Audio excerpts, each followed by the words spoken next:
प्रभाग क्रमांक 33 मधील भारतीय जनता पार्टीच्या इच्छुक उमेदवार नीता अनंत दांगट पाटील यांच्या प्रभागामध्ये आज आपण आलो आहोत। त्यांच्या प्रभागामध्ये त्यांनी विविध उपक्रम राबवले आहेत, विविध समस्या सोडवलेल्या आहेत। प्रभागामध्ये स्वतःची जागा त्यांनी मंदिरांसाठी सुद्धा उपलब्ध करून दिली आहे। तसेच 1ली ते 15वी पर्यंतची शाळाही त्यांनी गोरगरीब विद्यार्थ्यांसाठी उपलब्ध करून दिलेली आहे। अशा पद्धतीनं नीता अनंत दांगट पाटील यांच्या घरातूनच त्यांना राजकारणाचा आणि समाजकारणाचा वारसा मिळालेला आहे।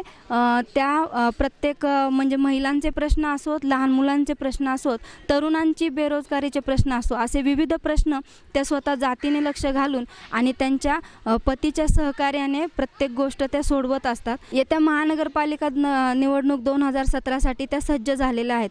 खंबीर नेतृत्व महिलांसाठी मिळाल्यामुळे महिला वर्गही या ठिकाणी एकदम आनंदी आहे। महिलांचा खूप मोठ्या प्रमाणात पाठिंबा आहे। तसेच पुरुष वर्ग म्हणजे तरुण वर्ग आणि ज्येष्ठ वर्ग असे दोन्ही वर्गातनं त्यांना खूप मोठ्या प्रमाणात पाठिंबा उपलब्ध झालेला आहे।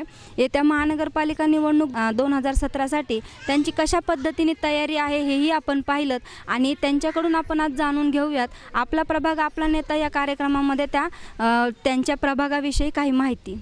माझं नाव रत्नदीप माधुराव बंडे। महानगरपालिका निवडणूक 2017 साठी वडगाव धायरी या प्रभागातून म्हणजे प्रभाग क्रमांक 33 मधून नीता दांगट पाटील ह्या निवडणूक लढवतात ते भारतीय जनता पार्टीकडून। कशा पद्धतीने त्यांचं आतापर्यंतचं काम आहे आणि इथून या निवडणुकीसाठी तुम्ही कशा पद्धतीने सहकार्य करता? तर त्यांनी आता आपल्या याच्यामध्ये क्रीडामध्ये किंवा ते आता निबंध स्पर्धा असू द्या, तिथं निबंध स्पर्धेमध्ये शाळेतील विद्यार्थ्यांना वह्या वाटपाचा कार्यक्रम केलेले आहेत। त्याला हेमंतदादा आणि डोंगरपट्ट्यातील गोरगरिबांसाठी घरे बांधून दिलेले आहेत। त्यांना अजून गोरगरिबांसाठी सहकार्य कधी पण करतात। आम्ही पण त्यांच्या पाठीमागं आहे आणि त्यांना सपोर्ट आम्ही पण करतो आहे। आणि येत्या 2017च्या BJP पक्षामध्ये तर महानगरपालिकेमध्ये आम्हाला एक अंदाज आहे, तरुण वर्गाचा एक अंदाज आहे की महानगरपालिकेमध्ये BJPची सत्ता 100% येणार आहे। आम्ही खात्रीशीर तरुण वर्गाची एक आमचा अंदाज आहे आणि तो अंदाज आम्हाला खरा ठरेल अशी विश्वास आहे आमचा। नीताताई यांची कामे भरपूर असल्यामुळे त्यांनी कधी पक्षाचा किंवा कोणत्या पदाचा विचार न करता भरपूर कामं केली आहेत। त्यांना एक संधी द्यावी जनतेने आणि त्यांना आणखी कामे करण्याचा तसा एक चान्स द्यावा। त्यांच्या समाजकारणामध्ये त्यांच्या सासऱ्यापासूनचा वाटा आहे आणि त्यांच्या सासऱ्यांनी आणि परत हेमंतदादा आनंददादा यांनी आमच्या परिसरामध्ये भरपूर कामे केली आहेत। त्यांचा या कामांशी भरपूर संबंध असतो आणि कधी गरिबांच्या कोणतेही हे असतील प्रॉब्लेम असतील किंवा कोणतेही कार्य असेल चांगले वाईट प्रत्येक कार्यामध्ये त्यांचा सहभाग असतो। मारुती तोळाराम तीर्थ आहे। मी आता यांचं तसं बघायला गेलं तर हेमंतदादा दांगट पाटील यांच्या वाडवडिलापासून जनतेसाठी इतकं सहकार्य झालेलं आहे की डोंगरपट्ट्यामध्ये सर्व लोकांची गोरगरिबांची घरं बसवलेली आहेत त्यांनी। आणि शिवाय डोंगरपट्ट्यामध्ये स्वामी समर्थ मंदिर पण बांधलेलं आहे त्यांनी आणि त्या मंदिरामध्ये गोरगरिबांची लग्न वगैरे, विवाहाची, साखरपुड्याची सर्व गोरगरिबांची कामं होतात आणि त्यांचं इतकं बहुमोल त्यांना लोकांना सहकार्य आहे की ह्या वेळेला ते BJPमधून उभा राहिलेले आहेत। तर त्यांना 100% 101% त्यांना मतदान होणार आहे आणि BJP सरकार चांगलं आहे आणि त्या सरकारमध्ये हे निवडून येणार आहेत हे 100% मी सांगू शकतो।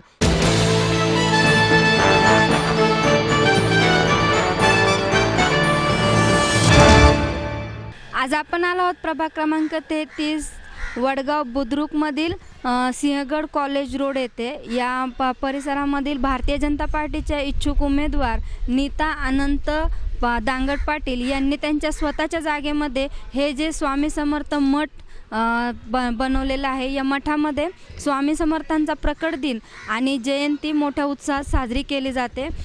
मोठ्या प्रमाणात अन्नदानही या ठिकाणी नीता दांगट पाटील यांच्याकडून केला जातो। विविध उपक्रम या मठामध्ये राबवले जातात।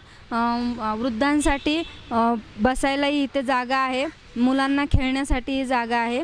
अशा पद्धतीचा हा मठ आहे। या मठामध्ये प्रसन्न असं वातावरण त्यांच्या सहकार्याने निर्माण झालेलं आहे।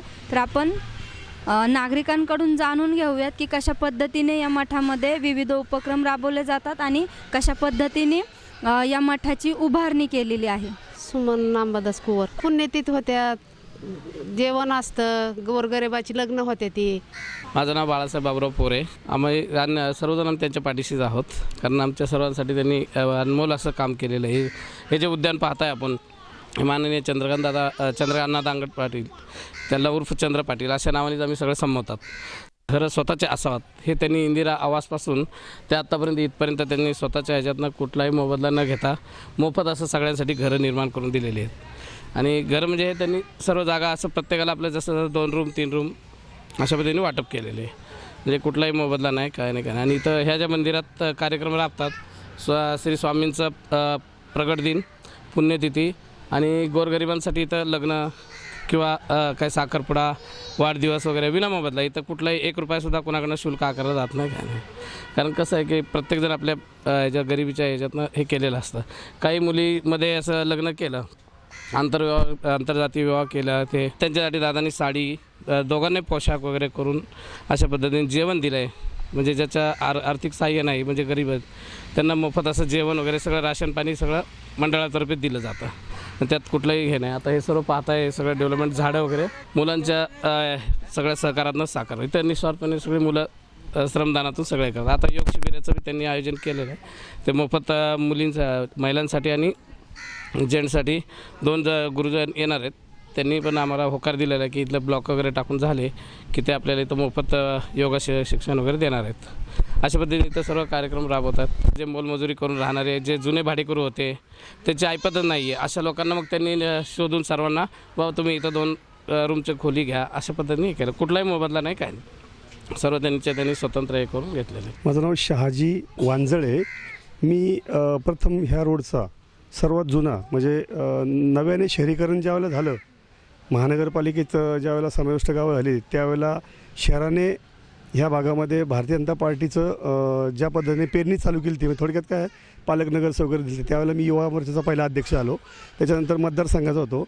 आणि ज्या वेळेला ह्या येणाऱ्या काळामध्ये ह्या निवडणुकीमध्ये ज्यावेळेला ताईंचं नावाचं ज्यावेळेला विषय निघाला, त्यावेळेला आम्ही जुने जे कार्यकर्ते आहेत सर्वांनी एकमताने त्यांना पाठिंबा दिला.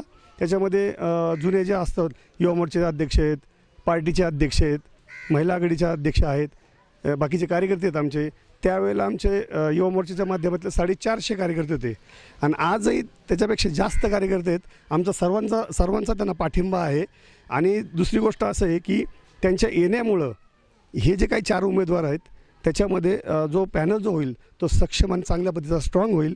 आणि त्याच्यामधनं येणाऱ्या काळामध्ये पूर्ण सेंगर रोड चांगल्या पद्धतीचं भारतीय जनता पार्टीचं जी कामाची जी पद्धत आहे ती खूप चांगल्या पद्धतीने असल्यामुळे येणाऱ्या काळामध्ये संपूर्ण सेंगर रोड हा भाजपमय होईल. आणि त्याच्यामधनं इतर गोरगरिबांची किंवा बाकीच्या सर्वसामान्य लोकांची घरांची कामं असतील, नोंदीची कामं असतील, किंवा वेगवेगळे आरक्षण असतील, किंवा बाकीचे काही सोयी उपलब्ध आहेत ना, त्या चांगल्या पद्धतीने होतील. ह्या मठामध्ये ज्यावेळेला सुरुवातीला हेमंतदादा आणि त्यांचे भाऊ आनंददादा ह्यांनी ज्यावेळेला पुढाकार घेतला, आणि पुढाकार घेऊन ही जी जेणेकरून जास्त प्रमाणात लोकांना इथं म्हणजे त्यांच्या आवडीचं, म्हणजे सगळ्यांच्या आवडीचं स्वामी समर्थांचा जो मठ आहे, गावामध्ये साईबाबाची मंदिरं भरपूर आहेत, स्वामींचा मठ नव्हता, दोन्ही भावांनी त्याचा पुढाकार घेऊन ह्या येथील जे काही स्वामी भक्त जे आहेत त्या सगळ्यांसाठी त्यांनी सोयीचं असं हा मठ, स्वतःची जागा त्या मठाला दिली. आणि ह्या मठाच्या माध्यमातून जे काही श्रद्धाळू आहेत ते इथं दर गुरुवारी येतात. कुणाचं छोटंसं काही लग्नाचं कार्य असेल ते सुद्धा उरकून जातं. आणि धार्मिकमध्ये काय महाप्रसादाचे कार्यक्रम मोठ्या प्रमाणात इथं चालतात. प्रभाग क्रमांक 33 मधील हा स्वामी समर्थांचा मठ, या मठाविषयी खूप काही गोष्टी आपण नागरिकांकडनं जाणून घेतल्या. आणि या मठासाठी कशा पद्धतीनं नीता अनंत दांगट पाटील यांचं सहकार्य लाभलं हेही आपण त्यांच्याकडून जाणून घेतलं आहे. कॅमेरामन ऋतुजासोबत मी सोनाली, जनवार्ता न्यूज, पुणे.